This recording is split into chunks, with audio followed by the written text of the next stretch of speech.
Thinking about buying the Logitech G923 racing wheel. So was I. I bought it, tested it for weeks, and this video is the brutal truth no one else is telling you. I'm here to save you $300 and a massive headache. This is the honest review you need before you click buy. For the best price, click the link in the description. But here's what surprised me: it's not all bad. In fact, some parts are fantastic.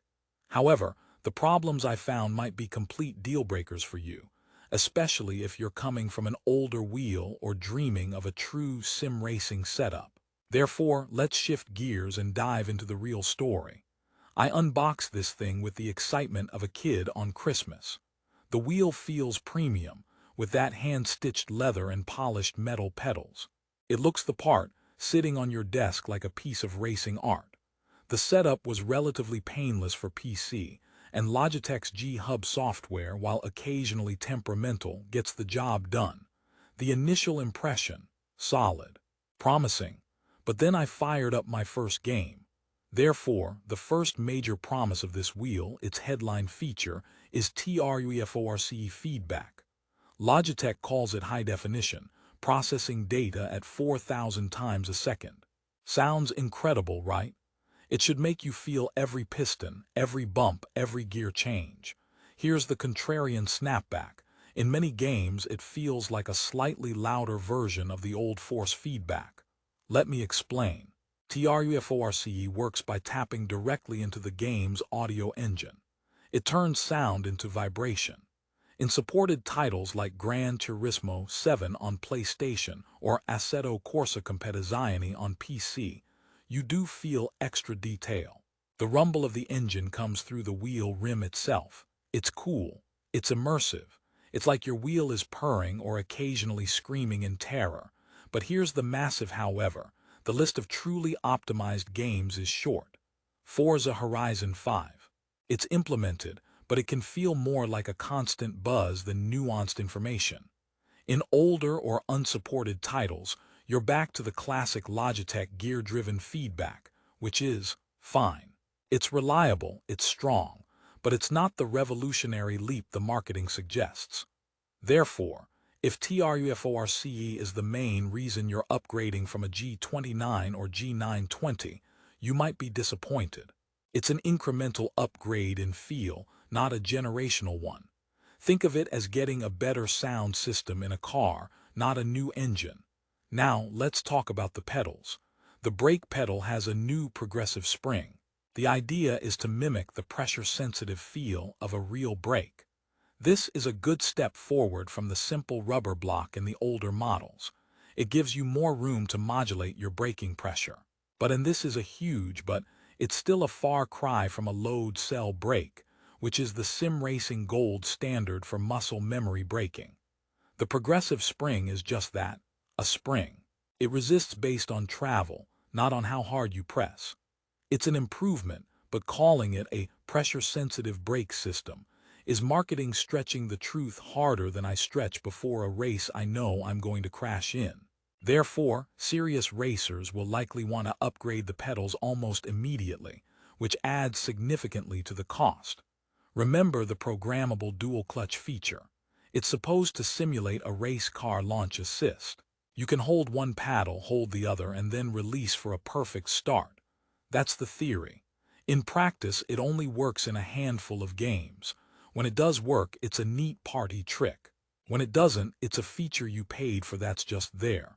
It's like having a spoiler on a shopping cart. Looks fast, does nothing. And that LED RPM indicator on the wheel. It's genuinely useful in sims that don't have a clear on-screen display. It's a small touch, but a good one. You see, the G923 is a wheel of contradictions. It has these clever ideas that are hamstrung by limited compatibility. Let's get into the real meat of the problems, the reasons for that don't buy in the title. First, the price. At $300, it sits in an awkward no man's land. For just a bit more money, you can often find Thrustmaster wheels with belt-driven force feedback, which is generally smoother and quieter than Logitech's gear system. The G923 is loud. The gears clatter and grind during intense force feedback. It's not subtle. Your roommates or family will know exactly when you've locked up your brakes. My cat now thinks the vacuum cleaner is permanently on. That's problem number one. Value proposition. You're paying a premium for a wheel that still uses a decade-old core technology with a new audio shaker glued on. Second, the ecosystem. Logitech's ecosystem is stagnant. The wheel has been the same basic design for years. There are limited official upgrades. Want a different wheel rim? Tough. Want a better shifter? You have one expensive option. Compare that to Thrustmaster or Fanatic, where you can swap rims, buy standalone load cell pedals, and build a setup over time. With the G923, what you buy is largely what you're stuck with. It's a closed garden, and the roses stopped blooming a few seasons ago. Therefore, if you have any inkling that sim racing might become a serious hobby, this wheel can feel like a dead end rather than a starting point. It's the gaming peripheral equivalent of a car you can't modify. Third, the software experience. Logitech G Hub is notorious. It's better than it was, but it can still be buggy. Profiles not loading, settings not saving, the software sometimes forgetting the wheel exists. It's not a deal breaker on its own, but it adds a layer of friction. When you just want to race, the last thing you need is a tech support session.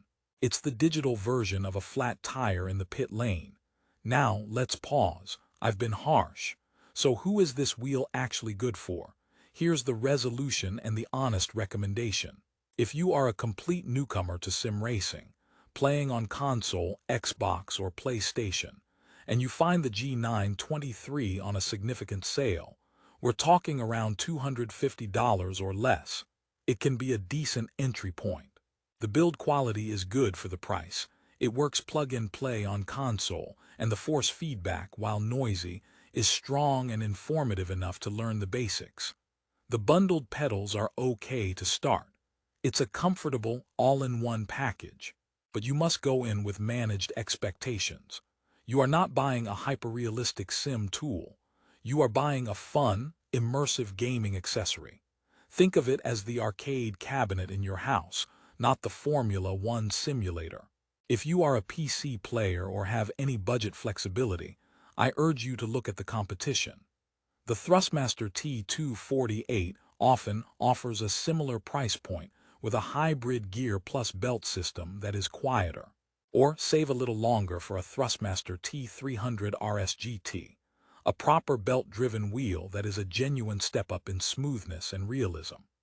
The used market is also full of fantastic deals on older Logitech G923 G920 wheels, which offer 90% of the G923 experience for half the price. Those older wheels are like the reliable, slightly boring family sedan. The G923 is the new model with a flashy touchscreen but the same old engine. So, my final verdict. The Logitech G923 is not a bad product. It is a disappointing and overpriced one. It feels like Logitech is resting on its laurels, adding minor features to an aging platform and charging a premium for it. The TrueForce is a nice trick, but not a game changer. The problems, the noise, the limited upgrade path, the high price for gear-driven feedback, outweigh the incremental benefits for most buyers. Therefore, don't buy the Logitech G923 at full price. It's a tough sell. Wait for a deep sale, or better yet, invest in a competing ecosystem that gives you room to grow. Your future, more serious racing self will thank you. For the absolute best price and to check current discounts yourself, click the link in the description below. Drive smart, race hard, and thanks for watching.